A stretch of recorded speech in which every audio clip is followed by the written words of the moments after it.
Last class हम लोग discuss कर रहे थे स्टैंडर्ड इलेक्ट्रोड पोटेंशियल के बारे में, और स्टैंडर्ड इलेक्ट्रोड पोटेंशियल में हम लोग कुछ फार्मूला देखे थे कि हम लोग स्टैंडर्ड इलेक्ट्रोड पोटेंशियल कैसे कैलकुलेट कर सकते हैं, ठीक है। और उस फार्मूला में हमारा जो मेन फार्मूला था वो ई नॉट सेल का था। E not cell, not that means standard condition, और फार्मूला था हमारा E not cell is equal to E not oxidation potential of anode plus E not reduction potential of cathode. ये formula हम लोग देखे थे, क्लियर है। और ये जो ई नॉट सेल लिखा हुआ है ये एक्चुअल में क्या है, ये है सेल पोटेंशियल। एक बार फिर से हम लोग ब्रीफली उसको डिस्कस करते चले तो ज़्यादा बेटर रहेगा क्लियर करने में, ठीक है। ये जो ऑक्सीडेशन ऑफ एनोड लिखा हुआ है ये एक्चुअल में ऑक्सीडेशन पोटेंशियल है, या इसको एनोड पोटेंशियल भी कहा जाता है। और ये रिडक्शन ऑफ कैथोड लिखा हुआ है, ये क्या है, रिडक्शन पोटेंशियल है। मतलब ओवरऑल देखो, ऑक्सीडेशन और रिडक्शन पोटेंशियल को सम कर देना तो वही टोटल सेल का क्या होता है, पोटेंशियल होता है, क्लियर है ना। ऑक्सीडेशन एंड रिडक्शन पोटेंशियल को सम कर देना। इससे रिलेटेड हम लोग आज कुछ क्वेश्चन सॉल्व करेंगे, लेकिन उसके पहले दो तीन और इंपॉर्टेंट बात हम सीख लें। क्या सीख लें, मतलब सीखे हुए तो पहले से हैं, लास्ट क्लास ही सीखे हुए हैं, ठीक है। जान लें, एक बार फिर से रिवाइज कर लें, रिकॉल हो जाएगा तो अच्छा रहेगा। और वो ये कि जो स्टैंडर्ड रिडक्स ऑक्सीडेशन पोटेंशियल होता है, सपोज कि स्टैंडर्ड ऑक्सीडेशन पोटेंशियल है और उसी एलिमेंट का हमको स्टैंडर्ड रिडक्शन पोटेंशियल चाहिए, तो हमको कुछ खास नहीं करना है। हमको क्या करना है, उसके साइन को चेंज कर देना है। साइन को चेंज कर देंगे तो वो उसी का क्या हो जाएगा, SRP हो जाएगा, स्टैंडर्ड रिडक्शन पोटेंशियल हो जाएगा। जैसे सपोज कि अगर किसी का स्टैंडर्ड ऑक्सीडेशन पोटेंशियल 0.3 वोल्ट हमको गिवन है, ठीक है। अगर हमको ये ऑक्सीडेशन पोटेंशियल गिवन है और हमको अगर इसका रिडक्शन पोटेंशियल चाहिए तो हमको कुछ खास नहीं करना है, इसी को हम -0.34 वोल्ट कर देंगे तो वो उसी एलिमेंट का क्या हो जाएगा, रिडक्शन पोटेंशियल हो जाएगा। क्लियर है, समझ गए बात को। तो किसी का जितना ऑक्सीडेशन पोटेंशियल होता है उसका साइन चेंज कर देंगे, वही उसका रिडक्शन पोटेंशियल होगा। किसी का जितना रिडक्शन पोटेंशियल होगा उसका साइन चेंज कर देंगे, वही उसका ऑक्सीडेशन पोटेंशियल हो जाएगा। तो ये ऑक्सीडेशन और रिडक्शन पोटेंशियल को हम आसानी से इंटरकन्वर्टिबल बना सकते हैं, बस साइन को चेंज करके। क्लियर है इतना। अब देखो कुछ क्वेश्चन आज हम लोग सोल्व करते हैं, ठीक है। उसके बाद आज एक बहुत इंपॉर्टेंट टॉपिक पढ़ना है जिसको हम लोग नॉस्ट इक्वेशन बोलते हैं, ठीक है। तो कुछ क्वेश्चन का सिलेक्शन मेरे पास है, कुछ छोटा छोटा क्वेश्चन बना लें हम लोग पहले।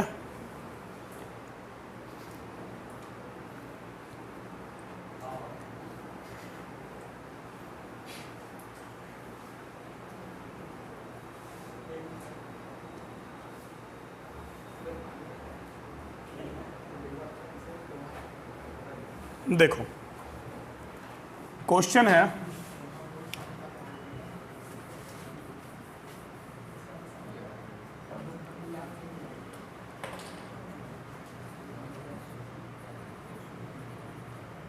कैलकुलेट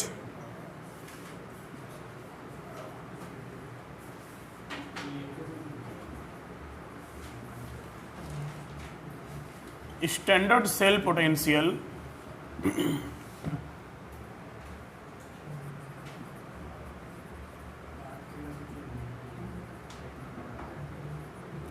फॉर द फॉलोइंग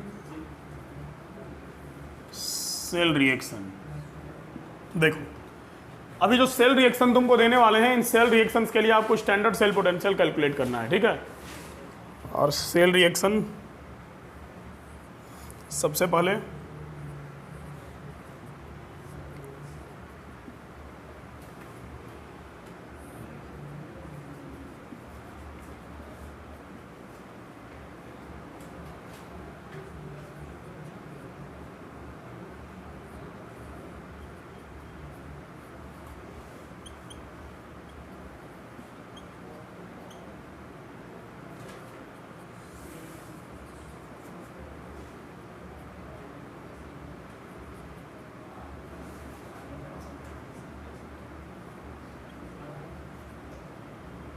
एक ये वाला सेल रिएक्शन है, इसके बाद दूसरा सेल रिएक्शन दिया हुआ है हमको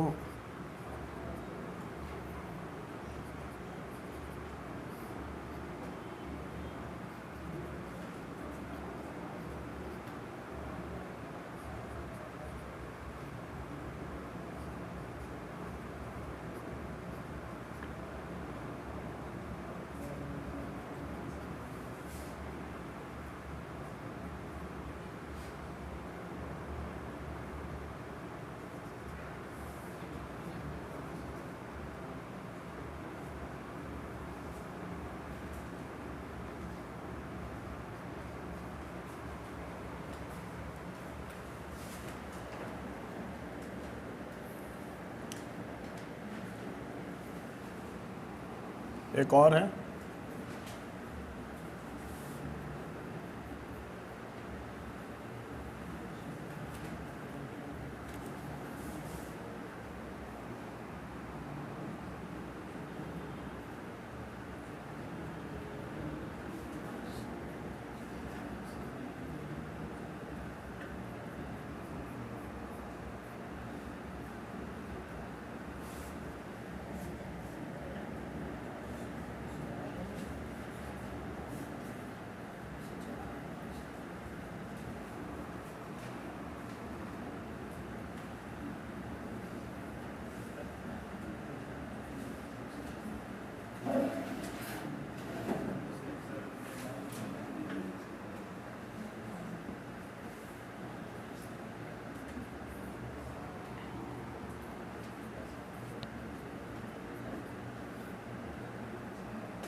ये हमारे पास क्वेश्चन है। सबसे पहले तो क्वेश्चन को नोट कीजिए, इसके बाद हम लोग इसमें इसको सॉल्व करेंगे। लास्ट क्लास जो फार्मूला पढ़े थे, यहाँ जो फार्मूला लिखा हुआ है इसी फार्मूला के बेसिस पे हम लोग इसको बनाएंगे और बन भी जाएगा।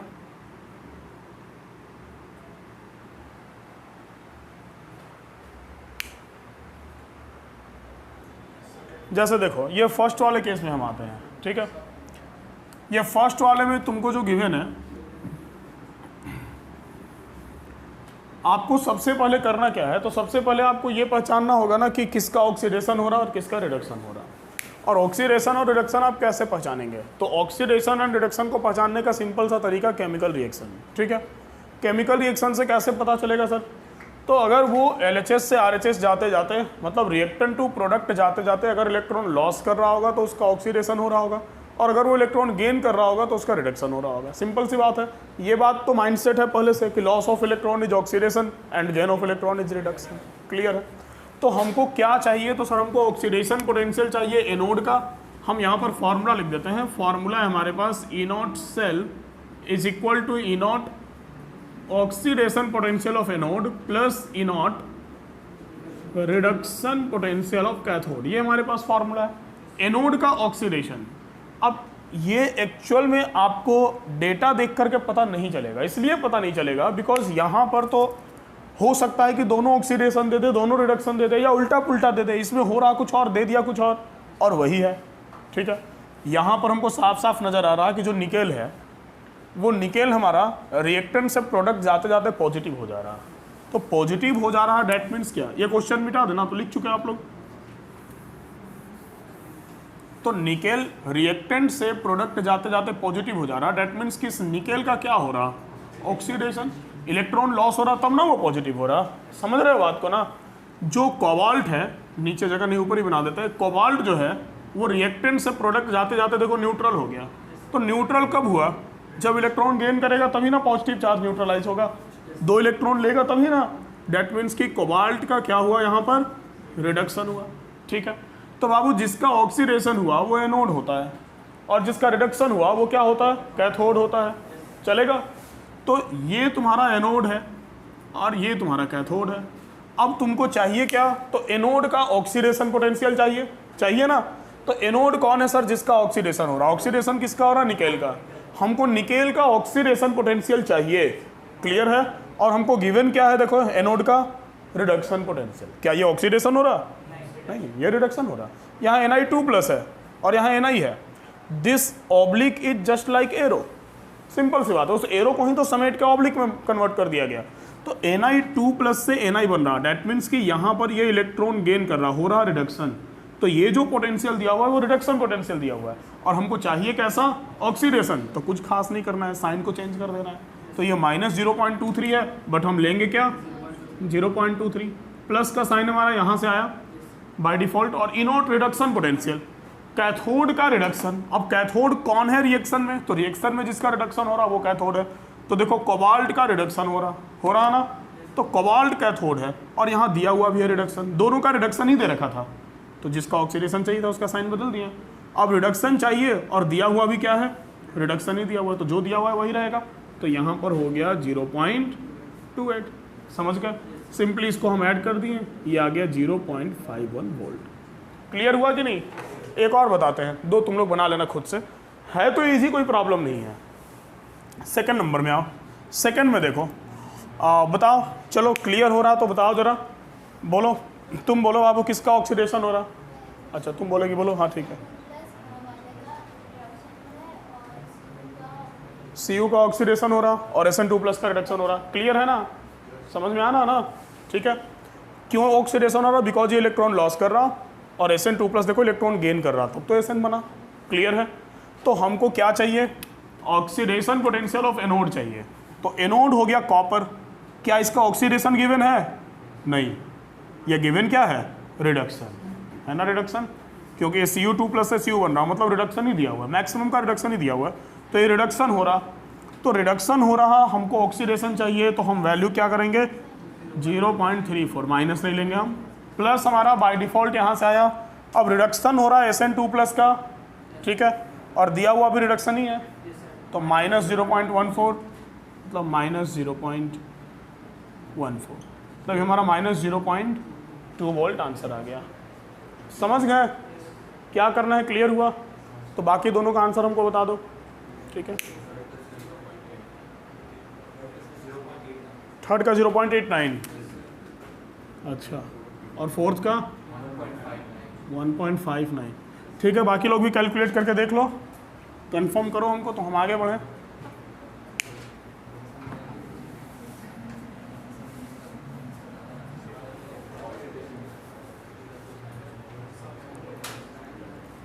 बन गया सबका? कुछ अलग आया तो बता देना, वही आया ना, ठीक है। फिर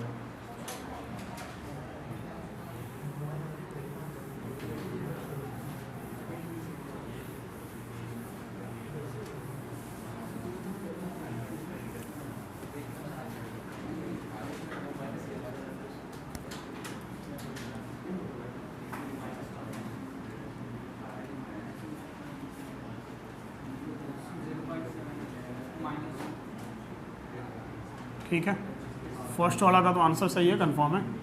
सेकंड वाले का भी हम कंफर्म कर लें, ऑक्सीडेशन हो रहा पोटासियम का, मतलब कि साइन चेंज हो जाएगा, 2.39 प्लस -0.8, तो जो भी आया 1.59 ही आया ना, 1.59 कैसे आ गया? अच्छा हाँ ठीक ठीक, सही है, सही है, सही है।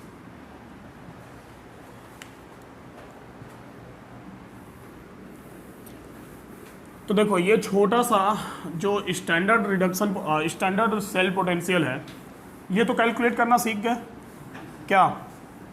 अरे बोलो, नहीं बोल रहा, तो कितना प्यार से पूछना पड़ता है ना, अरे बोलो, नहीं बोल रहा, तो हम सोना बाबू सब करना पड़ता है, तब जाके उधर से रिप्लाई आता है कि हाँ हाँ सर समझ में आ रहा है, ठीक है। चलो, इतना बड़ा एहसान तुम लोग किया, उसके लिए बहुत बहुत धन्यवाद। आगे बढ़ते हैं हम, नेक्स्ट टॉपिक में आते हैं। अब क्या है ना कि नेक्स्ट जो टॉपिक है बड़ा इंपॉर्टेंट टॉपिक है। अभी हम लोग जो कैलकुलेट किए वो इनोट सेल कैलकुलेट किए, तो E not cell that means standard condition पे कैलकुलेट किए। स्टैंडर्ड कंडीशन मतलब STP, ठीक है, मतलब जो हम लोग सेल पोटेंशियल अभी कैलकुलेट कर रहे थे ये एक स्टैंडर्ड सेल पोटेंशियल था, मतलब ये जो कैलकुलेट किया जा रहा था वो STP पर कैलकुलेट किया जा रहा था, जब टेम्परेचर हमारा 273 केल्विन था और प्रेशर 1 atm था, तब ये कैलकुलेशन हो रहा था। बट अब ऐसा तो जरूरी नहीं कि हर जगह सेल का कंडीशन वही होगा, तो cell potential at any condition भी हमको चाहिए, क्लियर है। मतलब एक बात ध्यान देना कि हमारे पास जो कैलकुलेशन होता है सेल पोटेंशियल का, वो मेनली दो चीज़ों पर डिपेंड करता है। किसके ऊपर सर? एक तो टेम्परेचर पर डिपेंड करता है, नो डाउट, और दूसरा कंसंट्रेशन के ऊपर डिपेंड करता है, क्लियर है ना। कंसंट्रेशन के ऊपर डिपेंड करता है, प्रेशर के ऊपर कुछ खास डिपेंड नहीं करता। प्रेशर के ऊपर डिपेंड करता है गैसेस के केस में, वो हम लोग आगे चल के देखेंगे, ठीक है। अब देखो, अभी जो हम लोग कैलकुलेट कर रहे थे वो एसटीपी का कंडीशन था। तो एसटीपी में टेम्परेचर हमारा 273 केल्विन था, प्रेशर था 1 atm, और एसटीपी पर कंसंट्रेशन कितना लिया जाता है तो 1 m, ठीक है, 1 मोल पर लीटर, ये स्टैंडर्ड कंसंट्रेशन होता है। स्टैंडर्ड टेम्परेचर प्रेशर तो हम लोग पहले से जानते हैं, बट स्टैंडर्ड कंसंट्रेशन भी आपको जान के चलना होगा। तो स्टैंडर्ड कंसंट्रेशन जो होता है वो कितना होता है, वो 1 m होता है। क्लियर है। अब हम लोग कैलकुलेट करेंगे at any temperature and at any concentration, ठीक है। तो कैसे कैलकुलेट होगा, बहुत इंपॉर्टेंट टॉपिक है।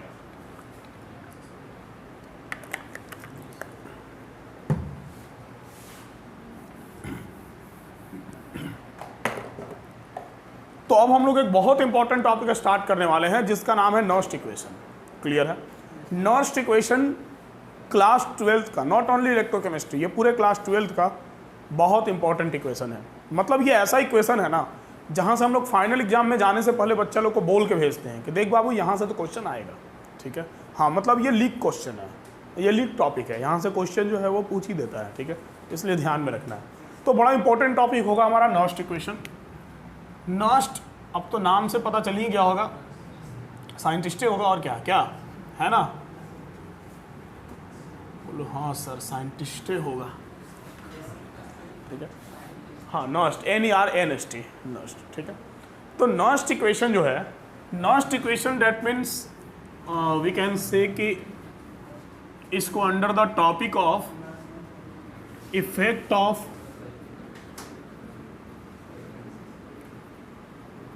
Temperature and concentration on cell potential, cell potential के ऊपर कंसंट्रेशन और टेम्परेचर का इफेक्ट भी इसको कहा जाता है, ठीक है, नॉस्ट इक्वेशन को, ठीक है। मतलब ये इफेक्ट ऑफ कंसंट्रेशन और टेम्परेचर है ऑन सेल पोटेंशियल। अब देखो, इसके पहले जो हम लोग सेल पोटेंशियल पढ़े, स्टैंडर्ड सेल पोटेंशियल, एक्चुअल में उसको पढ़ना बहुत जरूरी था। इसलिए पढ़ना जरूरी था क्योंकि एट एनी कंडीशन जो हम लोग कैलकुलेट करने वाले हैं, इसके लिए भी आपको जो स्टैंडर्ड सेल पोटेंशियल है वो पता होना चाहिए, उसके बिना हम लोग कैलकुलेट नहीं कर पाते हैं। समझ गए बात को। हालांकि एट एनी कंडीशन बोल के बाद में टेम्परेचर यहाँ भी 273 लेके ही आगे बढ़ा जाता है, तो उसी अकॉर्डिंग यहाँ भी हम लोग आगे बढ़ते हैं। क्लियर है। देखो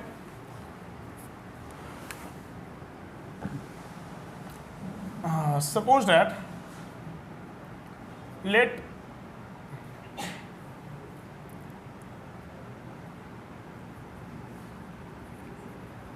n Faraday of charge is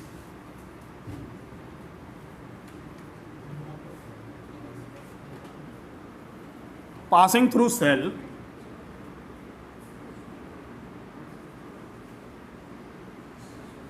having cell potential E, ध्यान देना।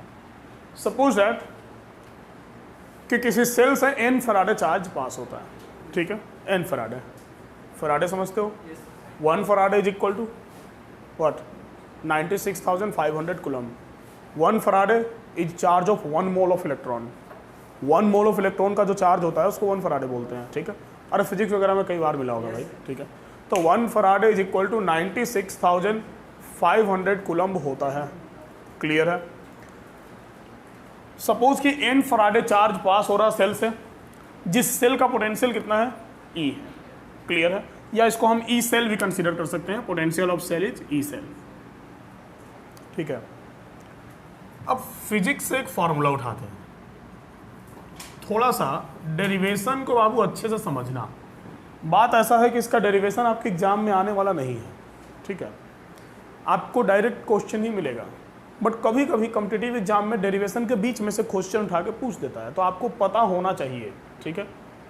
और थोड़ा कॉम्प्लिकेटेड है, कॉम्प्लिकेटेड इसलिए है कि कुछ वैसा इक्वेशन प्रूफ, कुछ वैसे इक्वेशन का हेल्प लिया गया है जो इक्वेशन पीछे हम लोगों को नहीं दिया गया था पढ़ने के लिए, ठीक है। जस्ट थर्मोडायनेमिक का एक इक्वेशन लिया गया है जो पीछे पढ़ने के लिए नहीं था, लेकिन उस इक्वेशन के हेल्प से प्रूफ करते हैं। तो इसको प्रूफ करते हुए देख लो, बाकी फार्मूला डायरेक्ट जो फाइनल आंसर आएगा उसी से बनेगा, लेकिन मन में संतुष्टि होना चाहिए कि हाँ कैसे आया वो हमको पता है, ठीक है। बस उसके लिए जानना बहुत ज़रूरी है। तो फिजिक्स से हम लोग एक फॉर्मूला उठाते हैं, फिजिक्स से फॉर्मूला उठाते हैं, W इज इक्वल टू क्या होता है, तो sir W is equal to होता है charge into potential, work is equal to charge into potential, ठीक है, ये फॉर्मूला होता है। क्यू एन ई हम लोग लेके नहीं चलते हैं, ठीक है, तो यहाँ थोड़ा अलग तरीके से लेके चलेंगे। तो W is equal to charge into potential होता है। अब हम चार्ज को कंसीडर कर लिए हैं क्या, एन फराडे, और सेल का पोटेंशियल क्या ले लिए हैं, ई सेल। तो इस according W is equal to हमको क्या मिल जाएगा, n F n Faraday into E cell. Clear है ना। और अगर यही चीज़ अगर एसटीपी पे रहता तो एसटीपी पर हम लेते तो n F E not cell लगा देते बस, और कुछ खास नहीं, ठीक है। तो W is equal to n F E cell, ये हम लोग को ऑलरेडी पता है और उस फॉर्मूला के थ्रू हम यहाँ पर लिख दिए, चलेगा। अब एक बात ध्यान देना, क्या ध्यान देना, अकॉर्डिंग टू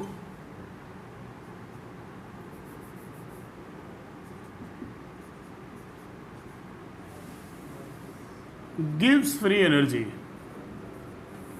ध्यान में आ रहा है गिब्स फ्री एनर्जी क्या होता था, याद आ रहा, थर्मोडायनेमिक में पढ़े हम लोग। According to Gibbs free energy,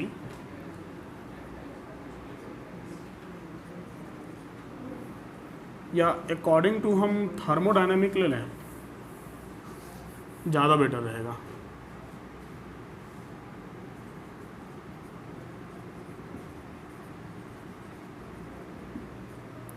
according to thermodynamic, thermodynamic के अकॉर्डिंग हम लोग एक बात जानते हैं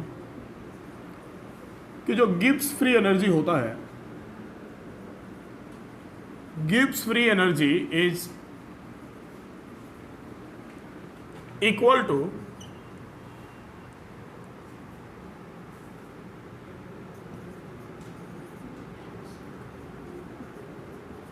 total work done by the system. देखो गिब्स फ्री एनर्जी किसको बोलते हैं हम लोग, अगर गिब्स फ्री एनर्जी तुमको ध्यान में आ रहा तो Gibbs free energy is equal to, हम लोग पढ़े थे कि Gibbs free energy is total useful work done by the system. ध्यान में आ रहा, total useful work done by the system. तो जो गिब्स फ्री एनर्जी होता है वो किसी भी सिस्टम का जो यूजफुल वर्क होता है उसी को हम लोग गिब्स फ्री एनर्जी बोलते हैं, ठीक है। तो इस केस में हम Gibbs free energy that means कि डेल्टा जी, तो डेल्टा जी इक्वल टू हम फॉर्मूला क्या लिख सकते हैं, तो हम delta G is equal to लिख सकते हैं minus n F E cell. ध्यान देना, थोड़ा इस चीज़ को तुमको समझना पड़ेगा। थर्मोडायनेमिक के अकॉर्डिंग जो गिब्स फ्री एनर्जी है वो किसके इक्वल है, तो वो वर्क डन के इक्वल है, ठीक है। मतलब जो डेल्टा जी है वो डेल्टा जी को हम किसके इक्वल लेके चल रहे हैं, डब्ल्यू के इक्वल लेके चल रहे हैं, ठीक है। अब बात ऐसा है कि जो डेल्टा जी है वो डब्ल्यू के इक्वल है, लेकिन यहाँ पर work done by the system का बात आ रहा, क्योंकि ये एक स्पॉन्टेनियस प्रोसेस है। आप एक बात तो समझ रहे हैं, अगर थोड़ा थर्मोडायनेमिक का कंसेप्ट लगाएं तो ये एक स्पॉन्टेनियस प्रोसेस है। मतलब नॉस्ट इक्वेशन बोल रहे हैं, सॉरी, अरे कौन सा सेल, गैल्वेनिक सेल। तो गैल्वेनिक सेल में जो एनर्जी प्रोड्यूस हो रहा है वो एक स्पॉन्टेनियस प्रोसेस के थ्रू हो रहा, ठीक है, अपने आप हो रहा। तो अपने आप हो रहा तो वर्क कौन कर रहा, सेल कर रहा, ठीक है। अलग से तो हम लोग एक्सटर्नल एनर्जी नहीं ना लगा रहे हैं। तो work done on the system हो रहा कि work done by the system हो रहा, work done by the system हो रहा। और work done by the system में डब्ल्यू का वैल्यू पॉजिटिव होता है कि नेगेटिव होता है, नेगेटिव होता है। तो डेल्टा जी यहाँ पर क्या होगा, माइनस डब्ल्यू होगा। तो डब्ल्यू इक्वल टू हमारे पास एन एफ ई है, तो हम यहाँ पर delta G is equal to minus n F E cell लिख सकते हैं, या फिर हम यहाँ पर delta G naught is equal to minus n F E naught cell लिख सकते हैं, ठीक है। Gibbs free energy at standard condition. अगर ये थर्मोडायनेमिक वाला कंसेप्ट आपके दिमाग में होगा तो क्लियर हुआ होगा, यहाँ नहीं हुआ होगा तो ध्यान में रख लेना कि जो गिब्स फ्री एनर्जी होता है वो टोटल यूजफुल वर्क डन के इक्वल होता है, और work done by the system है इसलिए वैल्यू माइनस होगा, तो delta G equal to minus W हो रहा है, ठीक है। अदरवाइज एक बार 11 का थर्मोडायनेमिक वाला कॉपी पलटिएगा तो मिल जाएगा। तुम लोग को तो हम पढ़ाए हैं, हमको है ध्यान में। जो लोग नहीं पढ़े हैं 11 में थर्मोडायनेमिक उनको देख लीजिएगा, और नहीं भी देखिएगा तो फिलहाल कुछ प्रॉब्लम नहीं होने वाला, बस देखते चलो, फाइनल इक्वेशन प्रूफ हो जाएगा, सब क्लियर हो जाएगा। ध्यान देना, तो delta G equal to minus n F E not cell. एक थर्मोडायनामिक का और इक्वेशन होता है,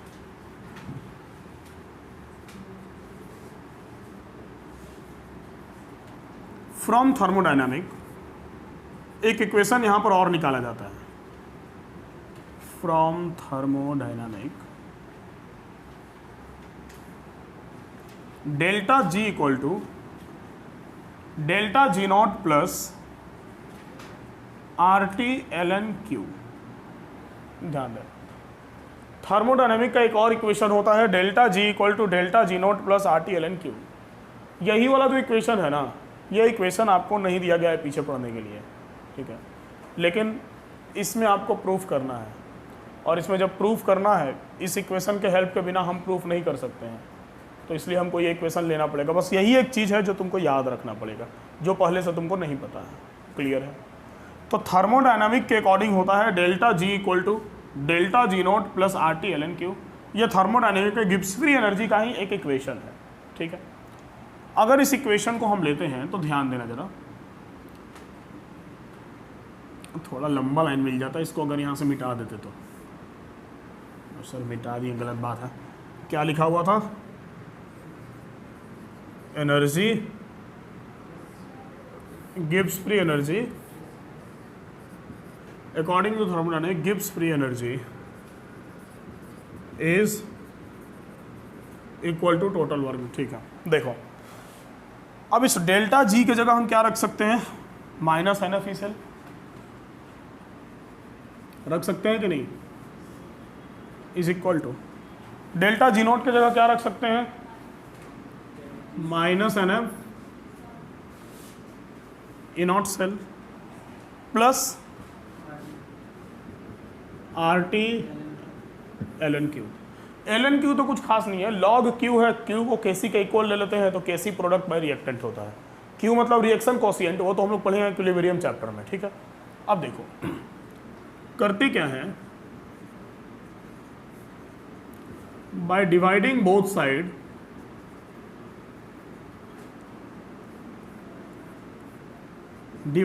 side by minus n F. अगर हम दोनों साइड माइनस एन एफ से डिवाइड कर दें तो हमको क्या मिलेगा? अगर हम दोनों साइड माइनस एन एफ से डिवाइड कर दें तो हमको क्या मिलेगा? यहाँ डिवाइड करेंगे माइनस एन एफ से तो minus n F by minus n F cut जाएगा, तो क्या मिल जाएगा? E cell. ध्यान देना, इज इक्वल टू यहाँ पर डिवाइड करेंगे तो माइनस एन एफ कट जाएगा तो क्या मिलेगा? ई नॉट सेल, ठीक है, प्लस आर टी, नहीं प्लस नहीं, क्योंकि यहाँ भी तो डिवाइड होगा तो बच ही जाएगा, minus R T by N F L N Q. समझ गया बात को? मिलेगा कि नहीं? टोटल के नीचे है, अब यहाँ एल एन क्यू लिख दिया तो मत समझना इसके नीचे नहीं है। समझ गया ना बात को? क्योंकि माइनस एन एफ यहाँ डिवाइड करेंगे तो minus n F by minus n F cut गया, यहाँ डिवाइड किया तो minus n F by minus n F cancel हो गया, प्लस में है तो इसके नीचे भी तो माइनस एन एफ देना पड़ेगा, तो प्लस और माइनस तो ओवरऑल हो जाएगा माइनस, और एन एफ का एन एफ अपना बच गया, R T L N Q जहाँ था वहीं रह गया। क्लियर है यहाँ पर? अब एक बात ध्यान देना, ये जो एल एन क्यू है ये एक्चुअल में एल एन क्यू को लॉग बेस ई, और क्यू जो होता है वो रिएक्शन कोशिएंट होता है, ठीक है। और रिएक्शन कोशिएंट किसके इक्वल होता है? तो भाई रिएक्शन कोशिएंट इक्वल होता है तुम्हारा concentration of product by concentration of reactant के, ठीक है। क्यू, अगर तुमको क्यू ध्यान में नहीं आ रहा तो केसी ध्यान में आ रहा ना, तो एल एन क्यू को यहाँ पर बहुत जगह एल एन केसी भी लिख के चला जाता है, और इक्विलिब्रियम कांस्टेंट केसी भी यहाँ से निकाल लेते हैं, क्योंकि बहुत सारे कंडीशन में केसी और क्यू सेम हो जाता है। क्लियर है? तो L N Q is equal to log base E concentration of product by concentration of reactant, ठीक है। अब यहाँ नेचुरल लॉग लेके चला गया इसलिए बेस ई लेना पड़ेगा, और ई का वैल्यू होता है -2.303। क्लियर है ना? तो ई का जो वैल्यू होता है वो होता है -2.303। अब देखो ध्यान देना, अगर log Q is equal to -2.303 log concentration of product by reactant होता है, तो हम इन सारे वैल्यू को कहाँ रख दें? यहाँ पे रख, तो हमको क्या मिल जाएगा? हमको मिल जाएगा E cell is equal to E not cell minus R T by N F, ठीक है, और sorry naught minus 2.3, it's only 2.303, तो minus R T by N F, और इसको हम क्या ले लें? Log base E concentration of product by concentration of reactant. अब एक बात ध्यान देना, आर का वैल्यू कितना होता है? 0.083 आर का वैल्यू होता है ना। टी हम ले लेंगे 273 स्टैंडर्ड मान के, एन को एन रखेंगे और एफ को रखेंगे 1 फराडे 96,500 कूलम, ठीक है। मतलब अगर हम आर का वैल्यू ले लेते हैं 0.083, ठीक है, टी को ले लेते हैं 273 और एफ को ले लेते हैं 96,500 कूलम, और ई हमारे पास कितना है? 2.303, समझे? अब जब सारे वैल्यू को पुट करेंगे ना यहाँ पर, by putting all this value,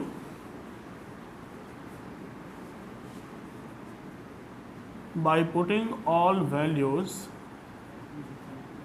we get, हमको क्या मिल जाएगा? तो हमको मिल जाएगा E cell is equal to E not cell minus 0.059 by N. F नहीं मिलेगा क्योंकि एफ का वैल्यू रख दिए थे, टी नहीं मिलेगा, टी का वैल्यू रख दिए थे, आर नहीं मिलेगा, आर का वैल्यू रख दिए थे, और ई का भी वैल्यू रख दिए थे। तो यहाँ पर ओवरऑल मिलता है तुमको minus 0.059 by N log concentration of product by concentration of reactant. अब हमको ये जानना है कि सर ये प्रोडक्ट के जगह किसका कंसंट्रेशन लेंगे और रिएक्टेंट के जगह किसका कंसंट्रेशन लेंगे। ये भी इनकम्प्लीट है इक्वेशन, ठीक है, और इनकम्प्लीट को कंप्लीट करने के लिए चाहिए जगह, थोड़ा बोर्ड छोटा पड़ गया, हाँ, तो थोड़ा और स्पेस रहता तो इसको और अच्छे से कंप्लीट करते हैं। यहाँ तक लिखो,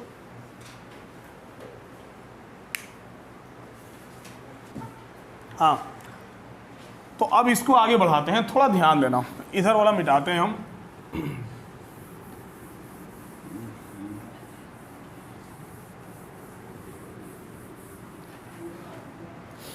वैसे यहाँ पर कुछ वैल्यू हम थोड़ा सा गलत लिख दिए हैं, थोड़ा उसको सुधरवा लेंगे। अच्छा आगे बढ़ते हैं या सुधार दें। देखो जैसे एनर्जी के टर्म में जो आर का वैल्यू होता है, तुम लोग को ध्यान होगा 8.314 किलो जूल पर मोल लेते हैं, ठीक है, जूल पर मोल लेते हैं, और ये स्टैंडर्ड कंडीशन पे नहीं ले रहे हैं ना, तो एसटीपी को एनटीपी मान के चलेंगे, नॉर्मल टेम्परेचर मान के चलेंगे, तो 298 लेंगे, तब 0.059 आएगा, ठीक है। अब जरा ध्यान देना, जैसे सपोज कि हमारे पास ये वाला इक्वेशन है, इस इक्वेशन को हम फ्रेश करके यहां पर लिखते हैं, E cell is equal to E not cell minus 0.059 by N log concentration of product by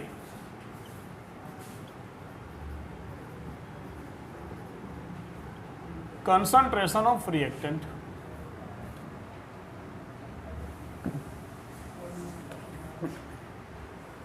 clear है यहां तक? ठीक है, अब जरा ध्यान देना, अब हम इसको करेंगे क्या, हम एक इक्वेशन लेते हैं। इक्वेशन मतलब कौन सा इक्वेशन? तो जो हम लोग पहले पढ़ चुके हैं। जैसे सपोज कि हम एक इक्वेशन लेते हैं Zn प्लस Cu2 प्लस, और इससे बन रहा Zn2 plus plus Cu। Clear है? ध्यान देना।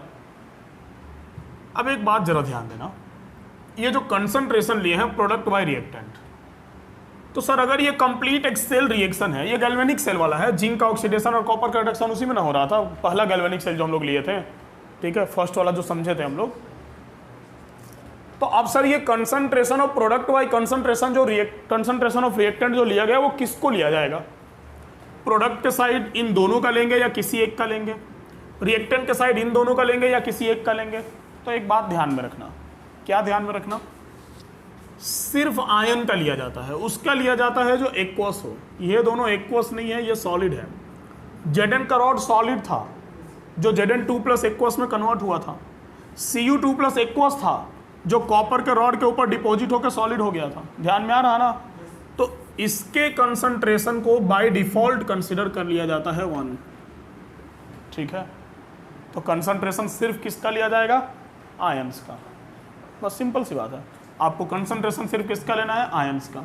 तो जिंक का ये Zn2 प्लस जो है, ये Zn2 प्लस का क्या हो रहा है? ऑक्सीडेशन हो रहा। समझ गए बात को? और Cu2 प्लस का क्या हो रहा है? रिडक्शन हो रहा। मतलब प्रोडक्ट साइड से हमको उसका कंसंट्रेशन लेना है जिसका ऑक्सीडेशन हो रहा, और रिएक्टेंट साइड से हमको उसका कंसंट्रेशन लेना है जिसका रिडक्शन हो रहा। क्लियर हो रहा है? अरे बोलो। प्रोडक्ट साइड से उसका लेना है जिसका ऑक्सीडेशन हो रहा, और रिएक्टेंट साइड से उसका लेना है जिसका रिडक्शन हो रहा। मतलब इसको हम अच्छे से अगर लिखेंगे तो हम ऐसे लिखेंगे, E cell is equal to E not cell minus 0.059 by N log concentration of oxidation by concentration of reduction। समझ गए बात को? और अगर हमको इसी इक्वेशन के लिए लिखने का जरूरत पड़ गया, फॉर दिस इक्वेशन, अगर हमको कंसंट्रेशन का वैल्यू दिया हुआ है, ठीक है, हम इसी को एग्जाम्पल कंसिडर करके और इस इक्वेशन के लिए अगर हम लिखना चाहें तो हम ऐसे लिखेंगे, E cell is equal to E not cell minus 0.059 by N की जगह क्या होगा? अभी आपको पता नहीं एक्चुअल में कि एन है क्या। एन फैराडे था, ठीक है, वो 1 मोल इलेक्ट्रॉन का चार्ज था, तो यहाँ पर N is number of electron है। कौन सा इलेक्ट्रॉन? जो इलेक्ट्रॉन ट्रांसफर हो रहा। तो यहाँ कितने इलेक्ट्रॉन का एक्सचेंज हो रहा? 2 इलेक्ट्रॉन का। देखो जिंक लॉस भी 2 कर रहा, कॉपर गेन भी 2 कर रहा, तो यहाँ पर एन की जगह क्या आ जाएगा? 2 आ जाएगा। समझ गया बात को? तो 0.059 बाई 2, और यहाँ हो गया तुम्हारा लॉग कंसंट्रेशन ऑफ ऑक्सीडेशन, मतलब किसका कंसंट्रेशन? Zn2 प्लस का, बाई कंसंट्रेशन ऑफ रिडक्शन, मतलब किसका? Cu2 प्लस का। क्लियर हुआ? फिलहाल हम यहाँ n ही रखते हैं, हम नीचे में लिख देते हैं n का वैल्यू 2 है। समझ गए बात को? तो ये हमारे पास इक्वेशन है। तो इस इक्वेशन में ई सेल क्या हो गया? तो ई सेल हो गया sir cell potential. E not cell क्या हो गया?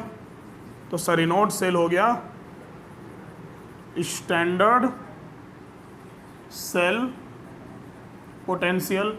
देखो स्टैंडर्ड सेल पोटेंशियल पहले पढ़ाने का फ़ायदा, मतलब पहले इसलिए पढ़ाना जरूरी था क्योंकि उसका ज़रूरत यहाँ पड़ेगा। ई नॉट सेल अगर दिया नहीं रहेगा तो कैलकुलेट करके रखना पड़ेगा हमको, जो हम लोग अभी क्वेश्चन बना रहे थे, ठीक है। प्लस एन क्या है यहाँ पर? तो number of electron which exchanges, जितना इलेक्ट्रॉन का एक्सचेंज हो रहा वो क्या है? एन है। समझ गए? तो ये है आपका नर्स्ट इक्वेशन। अब ध्यान देना थोड़ा सा और,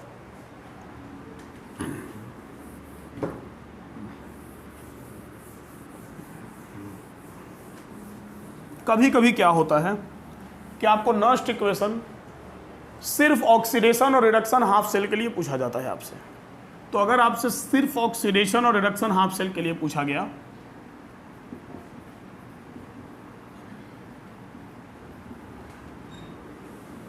नर्स्ट इक्वेशन फॉर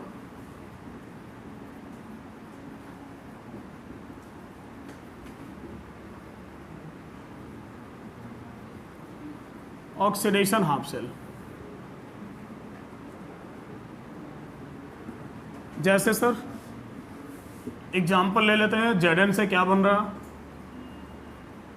तो Zn से बन रहा Zn2 प्लस प्लस 2 इलेक्ट्रॉन, ठीक है। ध्यान देना क्या लिखा जाएगा इसके लिए? ई सेल, पूरा सेल तो यह है नहीं, हाफ सेल है, और कैसा सेल है?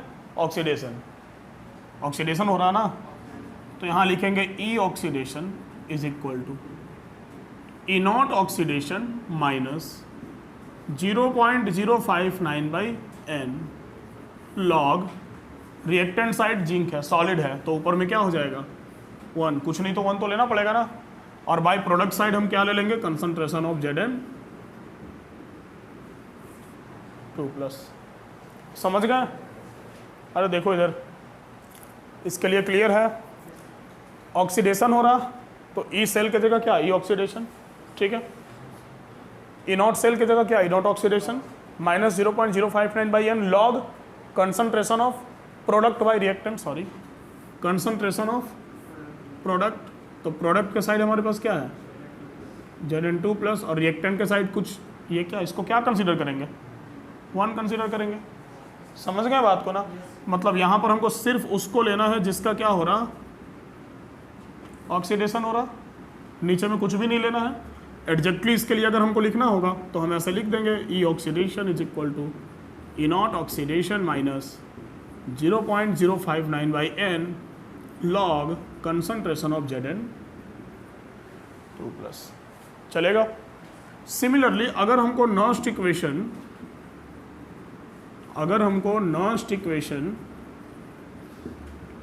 फॉर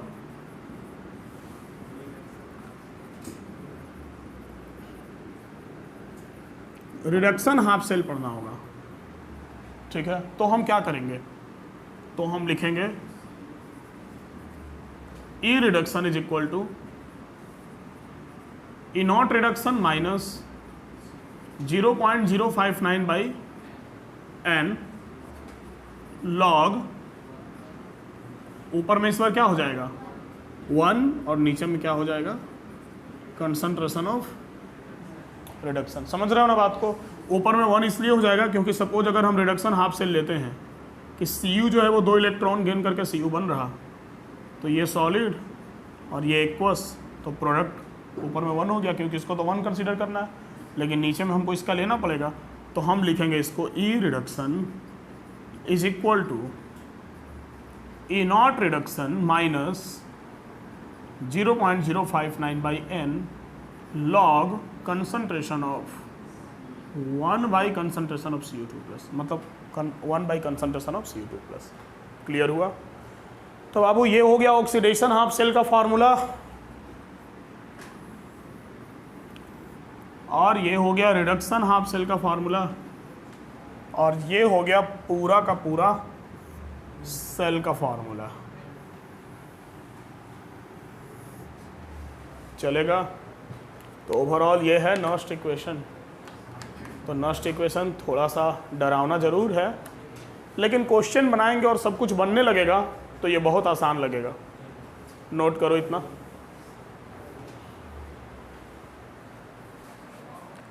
चलो इससे एक क्वेश्चन नॉस्ट इक्वेशन से बना लेते हैं छोटा सा, बाकी डिटेल में हम लोग क्वेश्चन इससे रिलेटेड अगले क्लास में बनाएंगे। मतलब नेक्स्ट क्लास इससे रिलेटेड न्यूमेरिकल खूब बनेगा, और उसके बाद फिर कुछ और भी इम्पोर्टेंट इसमें क्या बोलते हैं उसको, कुछ और भी इम्पोर्टेंट डेरिवेशन है भी, फॉर्मूला एक आध और पढ़ना है नॉस्ट इक्वेशन से रिलेटेड, ठीक है, तो वो सब भी हम लोग को पढ़ना पड़ेगा। तो चलो एक क्वेश्चन है लिखा हुआ है, given that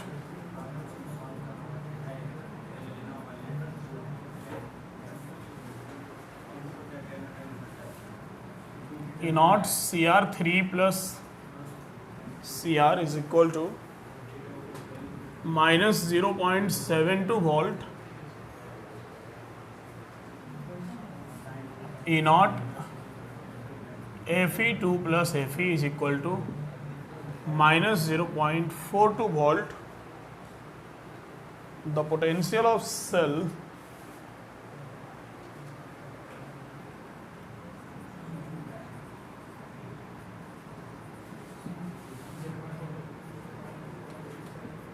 for the following cell reaction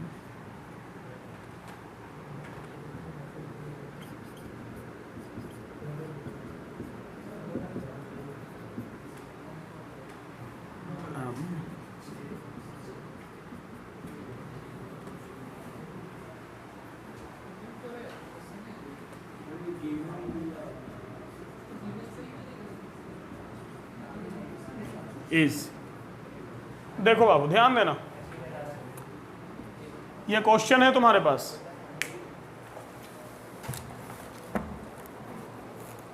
कहाँ रख दिया मिटाने वाला,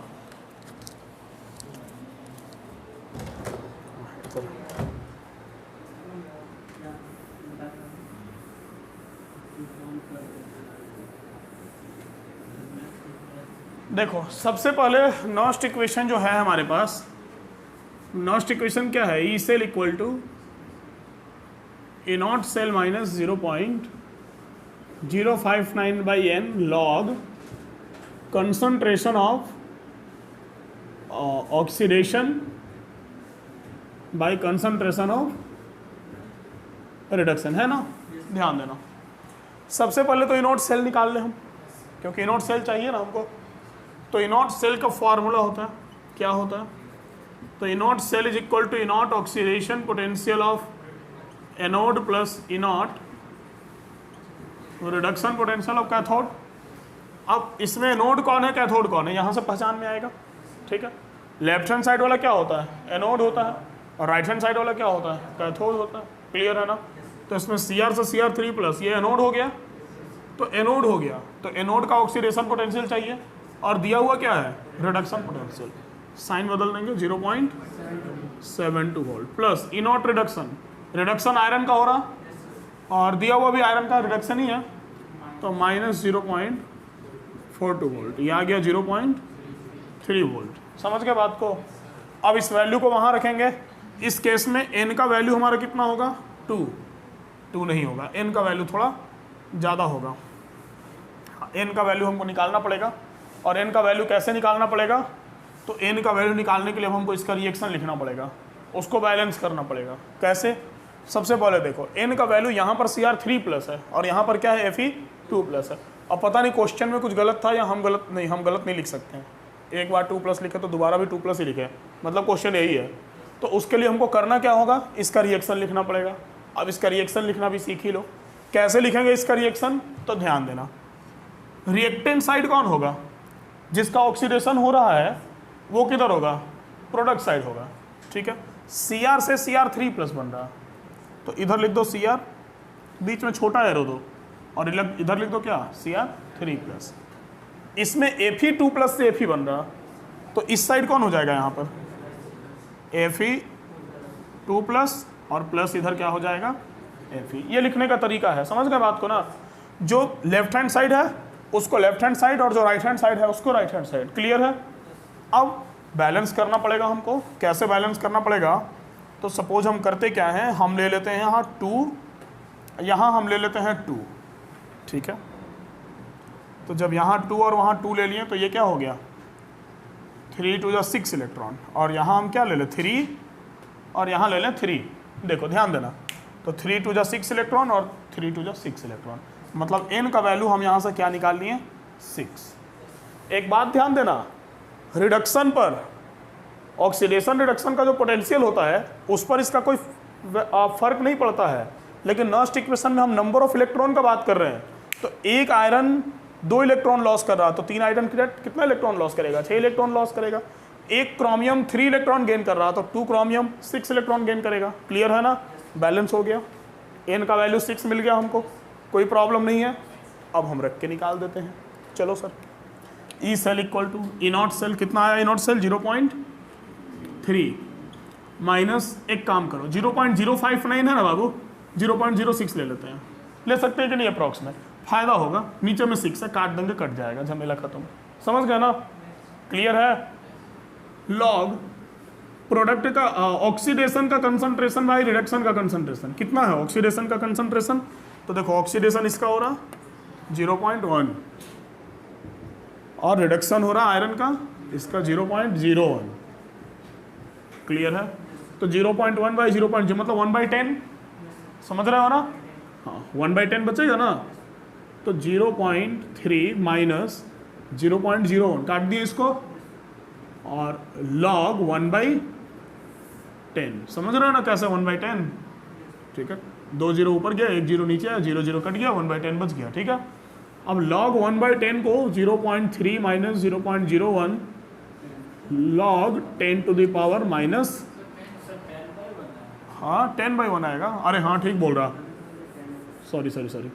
तो log 10/1 मतलब log 10/1 तो log 10 हो गया, और log 10 होता है 1, जा काम ही खत्म, बहुत छोटा आंसर आया। log 10 1 हो गया, तो 0.3 माइनस 0.01 0.29 वोल्ट। ठीक है, बहुत माइनर इफेक्ट पड़ा, थोड़ा सा इफेक्ट पड़ा और कुछ खास नहीं। समझ गए बात को? वो थोड़ा मिस्टेक हो रहा था हमसे। हाँ देख लो, अगर वो मिस्टेक से भी कुछ सीखने के लिए मिलता है। अगर 1/10 होता तो क्या करते, 10 टू द पावर -1 हो जाता, और log 10 to the power n का फॉर्मूला क्या होता है, n log 10, तो -1 कहाँ आ जाता, आगे आ जाता। ठीक है, और log 10 का 1 हो जाता, और -1 इसके साथ आके इंटू हो जाता। समझ गए ना? खैर वो log का थोड़ा लॉगरिथम थोड़ा हम बता देंगे। तो आज का क्लास में इतना ही रखेंगे हम लोग, बाकी नेक्स्ट क्लास हम लोग इसको आगे बढ़ाएंगे, और नेक्स्ट क्लास थोड़ा डिटेल में हम लोग चलेंगे इसमें, और अभी बहुत सारा इसमें फार्मूला भी बाकी है, क्वेश्चन भी बाकी है। तो मिलते हैं नेक्स्ट।